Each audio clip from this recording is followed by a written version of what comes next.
వారిని పలువురు ప్రముఖులు దర్శించుకున్నారు. ఇస్రో చైర్మన్ నారాయణతో పాటు శాస్త్రవేత్తలు ఏకే పాత్రో, యశోద, వీరముద్వేల్, అనురూప్ స్వామిని దర్శించుకుని మొక్కులు చెల్లించుకున్నారు.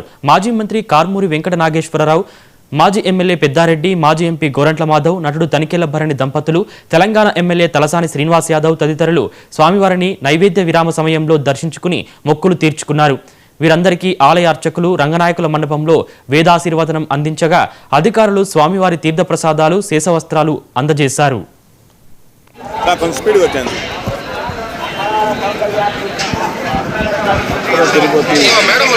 వెంకటేశ్వర స్వామి దర్శనార్థం నిన్న మధ్యాహ్నం రావడం జరిగింది.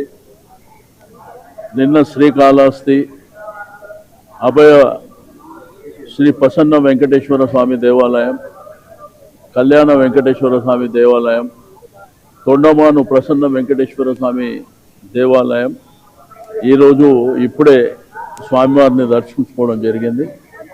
తెలుగు ప్రజలు, తెలుగు రాష్ట్రాలు, యావత్ దేశంలో ఉన్నటువంటి ప్రతి ఒక్కరూ సంతోషంగా ఆయురారోగ్యాలతోని నూతన సంవత్సరం సంతోషంగా ఉండాలి కుటుంబాలతో. రెండోది సంక్రాంతి కూడా ఈ 3-4 రోజులలో సంక్రాంతి స్టార్ట్ అవుతుంది. మనకందరికీ చాలా పెద్ద పండుగ సంక్రాంతి.